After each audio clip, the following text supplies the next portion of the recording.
All right, welcome to the deep dive. Today, we're jumping into Ezekiel chapter 40. Yes, it's quite a chapter. Famous, maybe infamous, for this incredibly detailed vision. Almost like architectural plans, really. So this deep dive, we're trying to unpack what's in this text you've brought us. Exactly. And the context is, well, it's vital.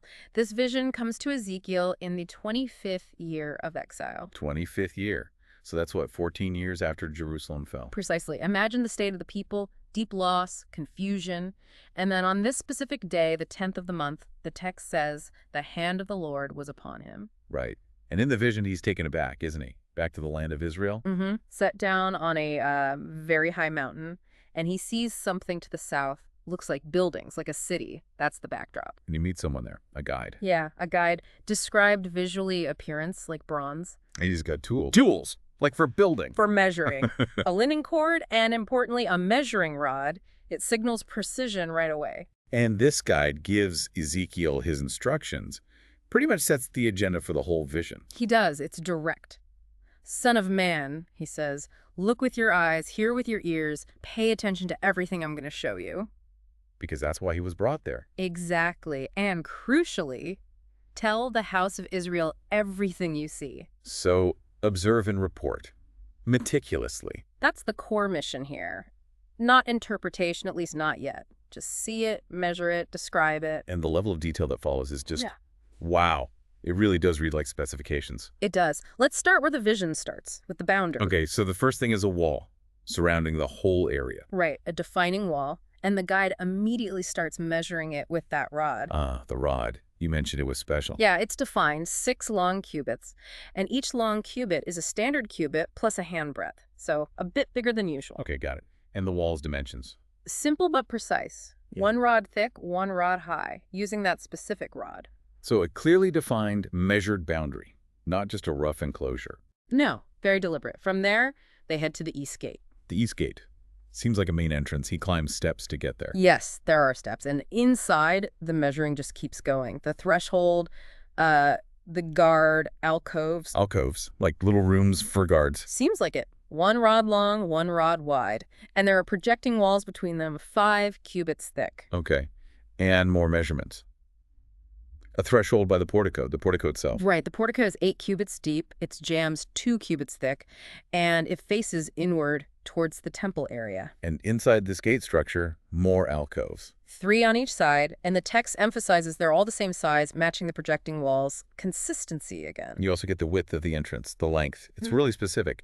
10 cubits wide, 13 cubits long for the entry passage. And even little details, like a 1 cubit high wall in front of each alcove. The alcoves themselves are 6 cubits square. And the overall width across the whole gateway. 25 cubits measured from the back wall of one alcove across the opening to the back wall of the opposite one. Wow. And then there's a length measurement inside too. 60 cubits. 60 cubits along the face of the projecting walls inside, up to the portico facing the courtyard. And the total length entrance to the far end of the portico is 50 cubits. 50 by 25 overall then. And features, any other details? Yes, narrow parapet openings all around in the alcoves, the walls, the portico, facing inward, and, importantly, palm tree decorations. Palm trees. Where? On the faces of the projecting walls inside the gateway. So even decoration is noted. Okay, so that's the east gate detailed. Then where? Into the outer court, the big space inside that first wall. And what's in this court? He sees rooms and a pavement all around the court. How many rooms? 30 rooms situated along the pavement. And the pavement itself? It's described as the lower pavement. It runs alongside the gateways, sort of connecting them. Its width matches the length of the gateways. Okay, and then more measuring, I assume? Of course. The guide measures the distance across the court. From the inside of that east gate they just left to the outer edge of the next court, the inner court. And that distance is? 100 cubits. A nice, round, significant number. And is that consistent? Yes. The text confirms it's the same 100 cubits on the north side, too. It sets the scale. So after the east gate, do they look at the other outer gates? North and south? They do. He's led to the north gate of the outer court. It gets measured. Let me guess. It's the same. You got it. The measurements are identical to the east gate. 50 cubits long, 25 wide. Same alcoves, projecting walls, portico, those narrow openings. Even the palm trees. Even the palm trees. It's a clear pattern. Is there any difference noted for the north gate? The steps. The text explicitly says there were 7 steps leading up to the north gate. The east gate just mentions steps, no number initially. 7 steps, okay. Okay. And the south gate. Measured, Yeah. same result. 50 by 25, same features, same palm trees, and again, explicitly, 7 steps leading up. So east, north, south, outer gates. Basically identical, 50 by 25, palm trees. But north and south definitely have 7 steps. That uniformity is striking. Very intentional, it seems, establishing symmetry and order right from the entrances. Okay, so that's the outer court and its gates. Now, moving inward to the inner court. Yes. There's an inner court, and it also has gates. These inner gates line up with the outer gates facing them. How far apart are the outer and inner gates? Also 100 cubits. That measurement repeats. The distance between the north outer and north inner gates is 100 cubits. Same for the south. Consistent spacing. So he goes through an inner gate. He's brought through the south gate of the inner court first, and it's measured. Same dimensions again, 50 by 25. Overall footprint, yes, 50 long, 25 wide. The basic structure, alcoves, walls, portico seem similar, but there are some specific details for these inner gates. Like what? The porticos here are noted as being 25 cubits wide and 5 cubits deep, a specific dimension. And this south inner gate's portico faces the outer court. Oh, facing outward from the inner court. And palm trees. Still there, but this time noted as being on the jambs, the sides of the entranceway. Okay. Any difference in access? Steps. Yes. And this is key. The inner gates are reached by 8 steps. 8. Not 7 like the outer gates. Correct. 7 for the outer, 8 for the inner. That feels significant, like you're ascending further, maybe? Getting closer to the center. That's a very plausible interpretation. A slight elevation difference, perhaps indicating greater sanctity. So does this 8-step pattern hold for the other inner gates? Let's see. He then measures the east gate of the inner court. Yeah. Same measurements as the south inner gate. 50 by 25. Portico facing the outer court. Palm trees on the jambs. And yes, 8 steps leading up. Okay, consistent within the inner court so far. What about the north inner gate? Measured and found to be, you guessed it, identical to the other inner gates. Same dimensions, portico facing out, palms on jambs, 8 steps. So 2 distinct patterns. Outer gates, 7 steps, and inner gates, 8 steps, specific portico depth. The symmetry is layered. Absolutely.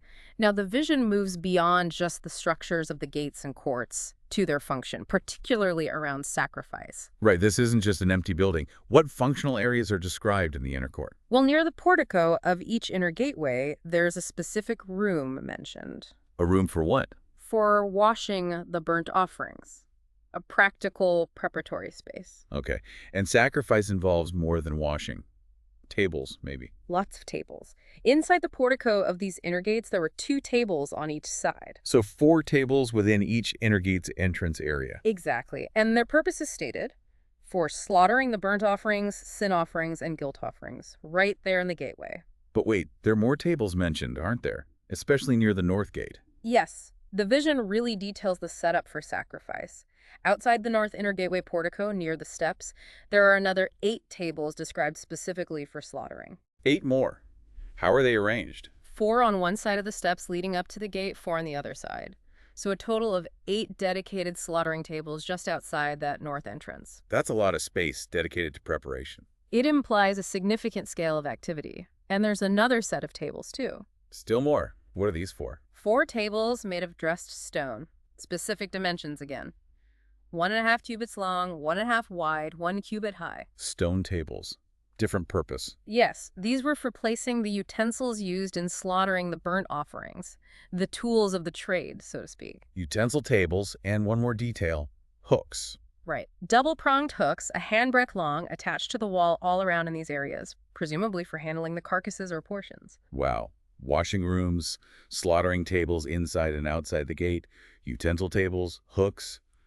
It's like a procedural manual written in architecture. It really underscores how central and how well-organized the sacrificial worship was intended to be in this envisioned structure. It's all about function. Okay, besides the sacrificial equipment, are there places for the people involved? The priests. Yes. The vision points out 2 specific rooms for priests within the inner court, but located just outside the inner gates. Or exactly. One room is near the north gate complex, but it faces south.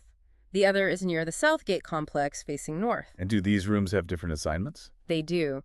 The south-facing room by the north gate is for the priests responsible for the temple building itself, its care and oversight. And the north-facing room by the south gate. That's for the priests responsible for the altar. And here, the text adds a really crucial identifier. Oh, what's that? It specifies who these priests are. The sons of Zadok, it says, who are the only Levites who may draw near to the Lord to minister before him. Whoa. That's incredibly specific, right in the middle of all these measurements. The sons of Zadok. Exactly. It connects the physical space directly to a specific lineage, given a unique privilege and responsibility in worship. For people in exile wondering about the future priesthood, this is a major statement. A blueprint not just for a building, but for the restored worship system and its personnel. Okay, what's next? The inner court itself. The guide measures the whole inner court area. And its shape, dimensions. A perfect square. 100 cubits long, 100 cubits wide. Order and symmetry again. 100 by 100 square. Yeah. And the altar, where does that fit? Centrally located, it seems, placed in front of the temple within that 100-cubit square. Right. Which brings us finally to the main temple building itself, or at least its entrance. Precisely. Ezekiel is brought to the portico of the temple proper, the main entrance. The gateway to the most sacred area. Measured, of course. Of course. The jambs, the side posts of the entrance, are 5 cubits wide on each side. And the opening itself. The entrance width is 14 cubits, and there are projecting walls flanking it, 3 cubits wide on each side. Okay, so that's the entrance structure. What about the portico space itself? It's measured as 20 cubits wide, side to side. And how deep? Front to back. 12 cubits deep. So a substantial entrance hall. How is it accessed? By a flight of stairs. The number isn't given here, but it indicates elevation, importance. Raised up. Any other features at this main entrance? Yes, pillars. There are pillars standing on each side of the jambs, framing that main entrance. Pillars, stairs, specific widths and depths. The same precision carries right through to the temple entrance. It really does. Every step of the way, from the outermost wall to the very portico of the temple, is defined by measurement and pattern. It's just quite overwhelming when you lay it all out. The sheer volume of detail in Ezekiel 40 gates, courts, pavements, rooms for specific functions, tables, hooks, chambers for designated priests, all specified down to the cubit and handbreadth. And always coming back to that initial command to Ezekiel, tell the house of Israel everything you see. Every single measurement, every palm tree, every step was part of the message. Imagine hearing this detail when your actual temple is just rubble and memory. Yeah. And the patterns are fascinating, aren't they? The 7 steps for the outer gates, 8 for the inner. The repetition, but also the subtle variations. The sheer number of tables dedicated to sacrifice, emphasizing that ordered process. And that specific mention of the sons of Zadok. It's so concrete, so functional. It's not just a symbolic hope. It's presented as a workable plan, ordered down to the smallest feature. So here's something for you, our listener, to think about. Why this intense focus? Why would God, in a vision meant to offer hope and restoration to an exiled people, provide such incredibly meticulous architectural and functional details? What could this almost obsessive divine precision, the measurements, the layouts, the specific roles be communicating? Perhaps about God's own nature, about order versus chaos, about the seriousness of holiness, or maybe about the absolute certainty and the specific character of the restoration he was promising. What message lies within the measurements themselves beyond just a plan for a future building?